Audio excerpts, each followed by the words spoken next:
Hey guys, Micah here with Electrek.co, and today I'm doing a review of the CERO One electric cargo bike.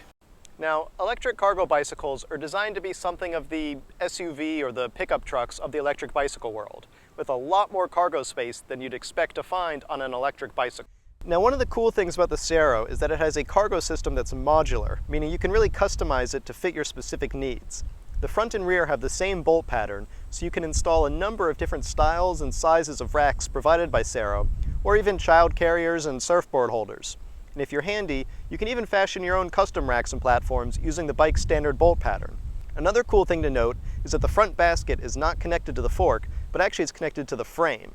That means that it doesn't turn when the handlebars turn. Instead, the basket is essentially part of the bike frame, and so it stays steady in turns and on straightaways. Now, I just moved apartments last month, and actually I moved countries, and since I don't have a car, I used the CERO One for tons of errands, picking up all the stuff I needed around town. From grocery shopping to carrying big boxes and other cargo, the CERO One made it so much easier to haul stuff around town and back to my apartment, and I didn't even have to rent a car. Now, at one point, I went to pick up some wood from the local home improvement store, along with some other stuff while I was there. And I figured this would be the ultimate test for the CERO One. Putting all the smaller bits and pieces on the bike was the easy part. Loading up the wood was a bit trickier. But after some trial and error, I found a method that worked and cinched it all down. And like a responsible driver, I flagged my wide load, and amazingly I was off, carrying 32 board feet of lumber and a pile of other assorted hardware on an electric bike. Now, of course, I wasn't traveling quite as fast on the way home as I was there, but I made it home quite easily, and I didn't even work up much of a sweat, despite performing this feat in the middle of August. Part of the reason the bike makes it so easy to carry cargo like this is that it has a really well-designed mid-drive system, the Shimano Steps 6050, which provides pedal assist up to 20 miles per hour.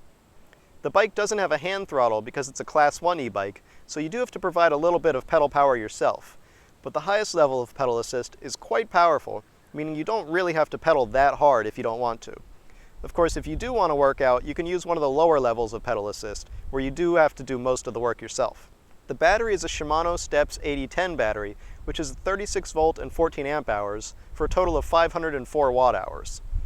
The CERO One is rated for a max of 93 miles of range, which sounds crazy, but I think it might actually be realistic. You'll only get that in the lowest power mode, but even in the highest power mode, the longest ride I did was 37 miles, which only used about half of the battery, meaning I was getting a theoretical range of around 75 miles. That's really impressive for an e-bike.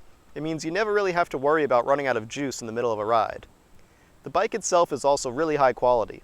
The frame and baskets are all aluminum, the bike is highly adjustable for different riders, the bike includes nice Alex rims and Schwab tires, hydraulic disc brakes, integrated head and tail lights that run off the main battery, and a super strong double kickstand, which is important for when you're loaded up with gear. Now, obviously no e-bike is perfect. I think the main downside to the CERO is its size. Even with a smaller wheel up front, this bike is a boat, or maybe a truck. I mean, either way, it's big. Maneuvering it into the elevator and around in the bike room in my building wasn't impossible, but it wasn't easy either. When you're out on the road, the big size of the bike is awesome, but if you're squeezing into a tight garage, you'll want to proceed with caution.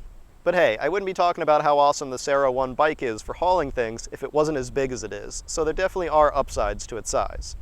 Also, the CERO One isn't cheap, starting at around $2,900. But honestly, with the ability for this bike to actually serve as a car replacement for many people, that price seems quite fair to me. Alright, that does it guys. I hope you enjoyed this review.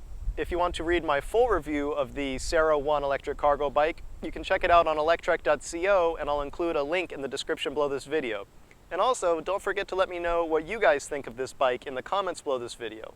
And as always, you can subscribe to Electrek to get updates on our new videos. Thanks for watching guys, see you next time.